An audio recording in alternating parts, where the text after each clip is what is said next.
I'm a 33-year-old man and my wife is 30. We've been together for 11 years and I thought everything was going well between us. However, recently things have been different. Let me give you some context. I work as a dispatcher for truckers and it's a decent job. I have good benefits and I make enough money for both of us to live comfortably. On the other hand, my wife used to have a job building gaming computers, but she lost it due to cutbacks. So, I've been the sole breadwinner, and I've been working extra hours to make ends meet. One day, my car battery broke, and I had to ask my wife to give me a ride to work. When we arrived in the parking lot, I noticed my co-worker, Andrew. I waved at him, and he walked over to say hello. That's when I introduced him to my wife, and she reached out to shake his hand. Andrew looked at me and said, "You never told me that your wife was so beautiful." She blushed, and I laughed without really thinking, saying how lucky I am to have her. Then we both went inside for work after I kissed my wife goodbye. A few days later my car was fixed and running fine, so I've been going to work like usual. During lunch, though, I couldn't help but notice my wife's car in the parking lot. I walked towards it and saw her and Andrew talking and eating lunch inside her car. I got upset, but I kept my cool and knocked on her window. She opened the door and said, "Oh, I forgot to tell you that Andrew and I were having lunch together today."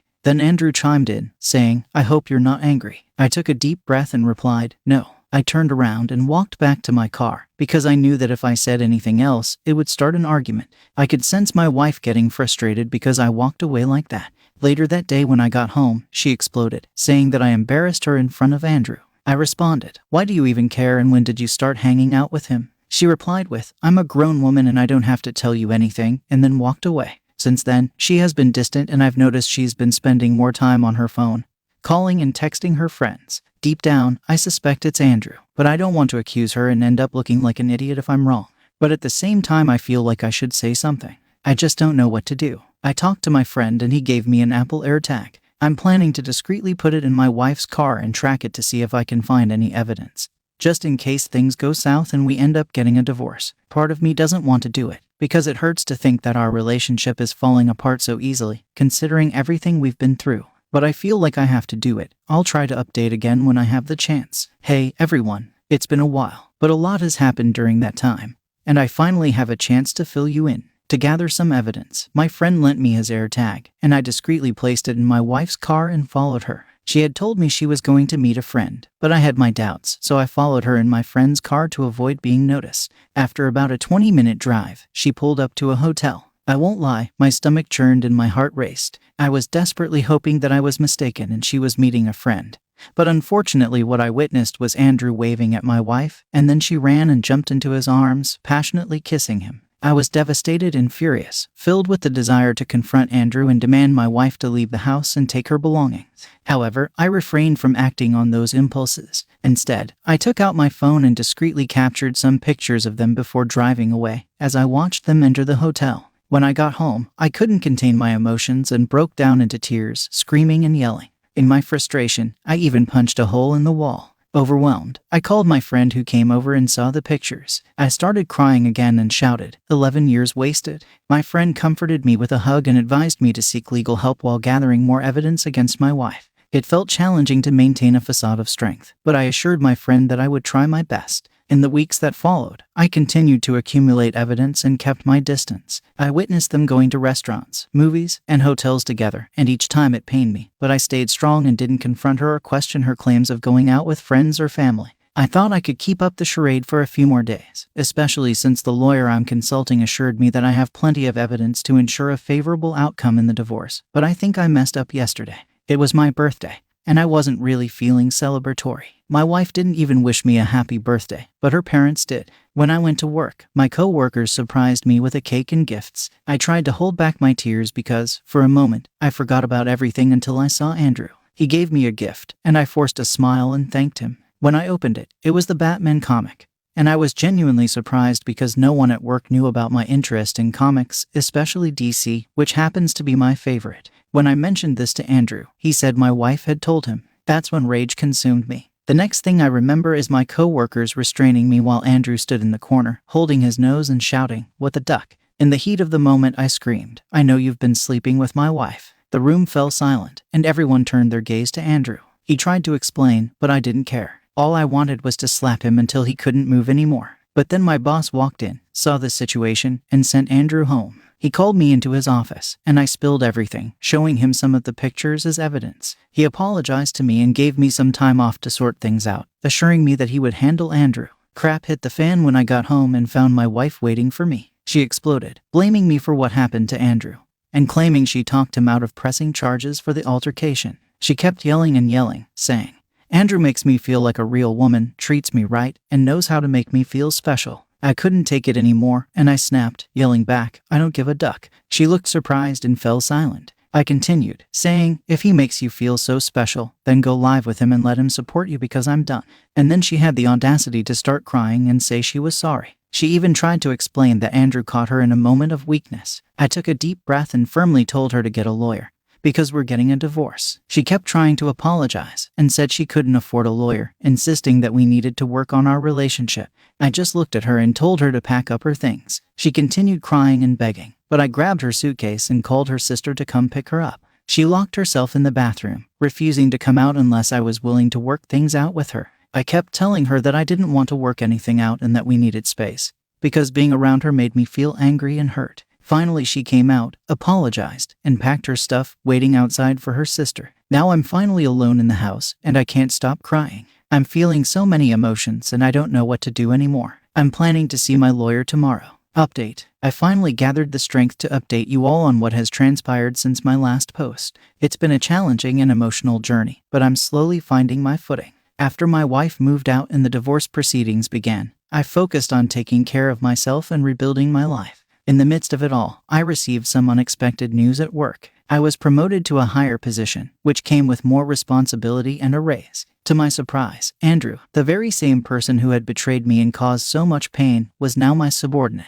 It was a bitter pill to swallow, but I saw it as an opportunity for some sweet revenge. I seized every chance to reprimand Andrew, making sure he felt the weight of his actions. I would make jokes at his expense, relishing in his discomfort. It may not have been the most mature way to handle the situation, but it brought me a sense of satisfaction to see him squirm. Andrew, understandably, grew increasingly frustrated with my behavior. He lashed out at me a few times, but I couldn't help but laugh at his anger. It was a small victory for me, knowing that I had the upper hand and he was forced to endure the consequences of his actions. But the real turning point came when I discovered that Andrew had stolen food that was meant for everyone in the office. It was a blatant act of disrespect and entitlement. I couldn't let him get away with it. In a moment of boldness, I confronted him in front of the entire staff. I exposed his actions and fired him on the spot. The look of shock and humiliation on Andrew's face was priceless. It was a taste of karma that he had brought upon himself. The office erupted into a mix of shock, disbelief, and some even applauded my actions. It was a defining moment where I reclaimed my power and showed Andrew that his behavior would not be tolerated.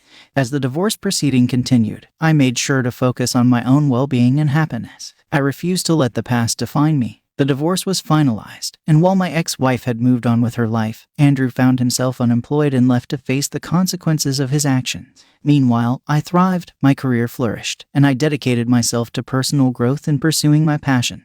I surrounded myself with supportive friends and family who helped me heal from the wounds of the past. It was a process, but gradually I found myself living my best life. Looking back now, I realized that the revenge I sought was not just about hurting others, but about finding my own sense of closure and moving forward. It was about reclaiming my power and finding happiness, despite the pain I had endured. Today, I can proudly say that I have emerged from the storm stronger than ever. I have found love again, with someone who cherishes and respects me. Together we build a future filled with trust, laughter, and mutual support. As for my ex-wife and Andrew, they are mere footnotes in the story of my life. I have moved on, leaving them behind along with the pain and betrayal they brought into my life. They are no longer a source of anger or bitterness. Instead, they serve as reminders of the lessons I have learned and the resilience I have discovered within myself. Life has a way of teaching us valuable lessons, and through this journey I have learned the importance of forgiveness, self-love, and the power of letting go. I am grateful for the challenges I have faced as they have shaped me into the person I am today.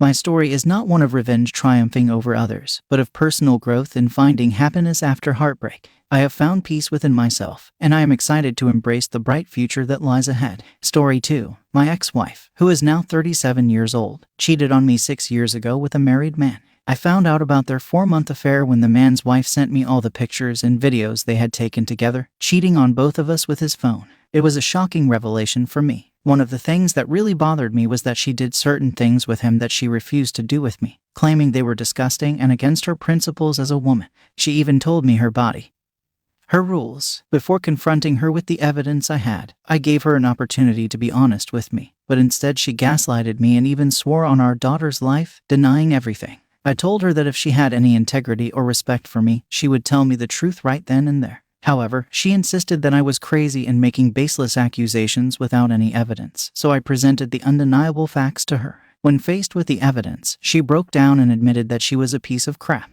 She realized that her betrayal was extremely disrespectful and something I would never be able to forgive. Let's jump ahead 6 years. Just last month, my daughter asked if I would come to a dinner she was preparing for her baking cooking competition. I agreed, but there was a catch. My ex-wife, her mother, would be there too. My daughter knows the reason for our divorce and understands that I have no contact with her mother. Keep in mind, I haven't seen or spoken to my ex-wife in almost 6 years. At the dinner, some of my former in-laws and my ex-wife were present, along with my sisters and me. My daughter's food was delicious and everything went smoothly. About a week after the dinner, I received a phone call from my ex-wife. I picked up because I thought something might be wrong with our daughter. Turns out there was nothing wrong with our daughter, but my ex-wife wanted to genuinely apologize for her past actions and the damage she caused to our family. She mentioned that our daughter was terrified of the idea of asking me to be in the same place as her, and she believed our current dynamic was unhealthy. She wanted to know if there was any way for us to coexist in a healthy manner for future events involving our daughter. I listened to her without interrupting and let her say what she needed to say.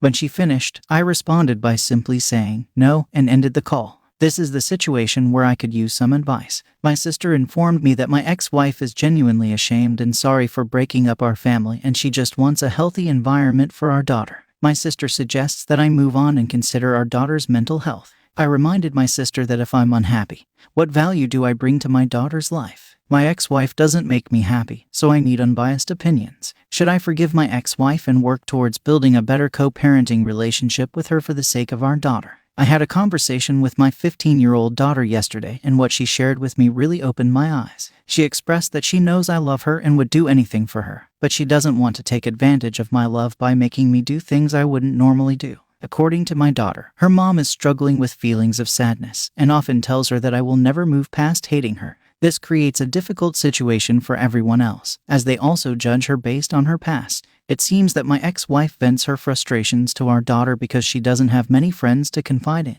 Background: my ex-wife has lost the majority of our childhood friends because she used girls' night as an opportunity to be with her affair partner, and some of the wives were aware of it and either knowingly or unknowingly covered for her. This caused a lot of drama among our friend group. There's a belief that some of the other wives may have been cheating, too, but there's no concrete proof. Since our divorce, the other wives have basically excluded her from the group to protect their marriages. My daughter also shared with me that she misses us being together as a family, if she's being honest, but she understands that her mother and I still love her. She then asked me about forgiveness and unforgiveness, the things that can't be forgiven. I explained to her that it ultimately depends on the standards you set for yourself. It's based on your own morality and values. I told her that sometimes you can dislike someone's actions without disliking the person themselves, but there are also times when it's hard to separate the actions from the person. I told my daughter that her mother's actions are something I can't separate from her as a person. That doesn't mean she's a bad mom, but it means that her actions have had a lasting impact on our relationship. I explained that just because someone says sorry, it doesn't automatically fix everything. Actions have consequences, and in her mother's case, her actions are a part of who she is. Then my daughter asked if I have ever forgiven someone who hurt me before, and I said yes. I've forgiven many people in my life. Forgiveness is an important quality to have. Overall, we had a really good conversation last night, and I assured her that her mom and I will always be there for her during significant milestones in her life. Daughter, when I talk to her soon.